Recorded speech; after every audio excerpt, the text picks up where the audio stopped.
Good morning, brothers and sisters. Have you shouted for joy this morning?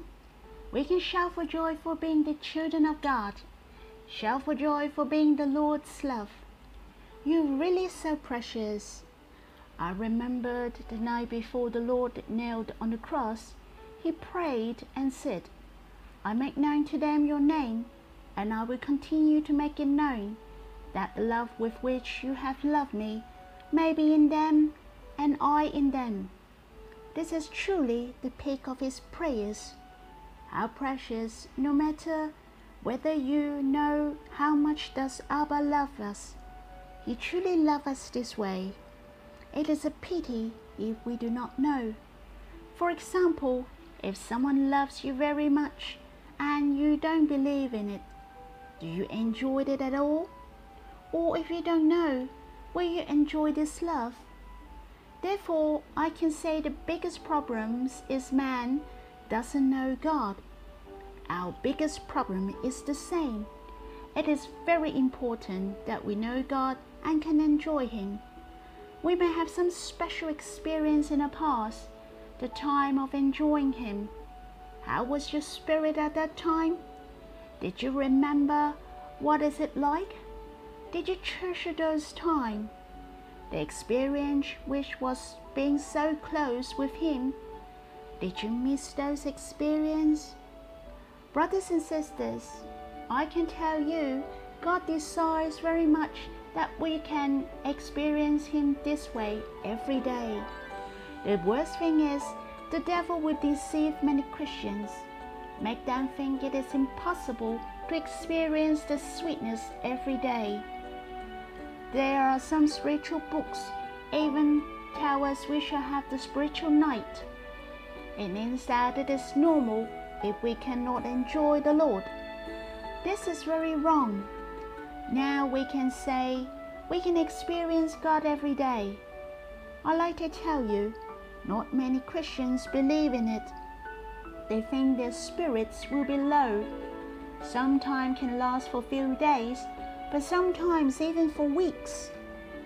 It is normal that they cannot experience God. Brothers and sisters, it is not true. Abba and the Lord are living. Their hearts are so happy that we can experience them. We shall be full of faith. How about we sing a song to have the love response or worship Abba and the Lord? May the Lord bless us. Brothers and sisters, the verses I'd like to share with you is in Proverbs chapter 3, verse 11 to 12. And it said, My son, do not despise the Lord's discipline, or be weary of His reproof.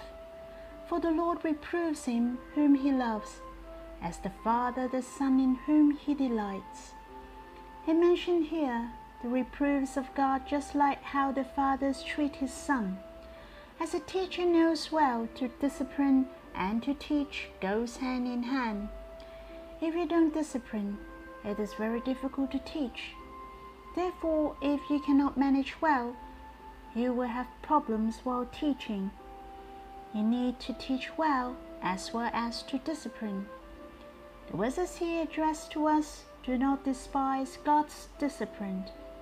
We might do wrong or even commit sin. God will discipline us or reprove us. He would even give us trial. For those who believe in the Lord, they may not commit wrong, but God will discipline us in order we can grow. That is the genuineness of our faith. Discipline shall come with love always. If discipline without love, I can say it is only the punishment. A psychiatrist has said, a responsible parent educates their children with the combination of discipline and love. If a kid cannot receive the love and discipline from their loved one during their childhood, they can never learn the sense of responsibility. They will be suffered in their lives. Therefore, the verses said, Behold, blessed is the one whom God reproves. Therefore, despise not the discipline of the Almighty. It has mentioned in Job chapter 5 verse 17. It has especially mentioned here, He is the Almighty. Abba is the Almighty, but He didn't create us into a perfect one, and no need for learning just like a robot. He wants us to enjoy His love with faith and believe in Him. He wants to discipline us during the process. When we're disciplined by God, it has expressed that how precious we are in His heart, how much He values us in His heart. Therefore, it said in Job, "Blessed is the one whom God reproves." Never despise the Lord's discipline to us. He wants us to be more glorious, to be the likeness of the Lord, to be eligible as a king, to inherit all things and become His heirs. There is a story I like to tell you. There was a queen in Chinese history. She was granted to be a queen, but she was sterile for many years.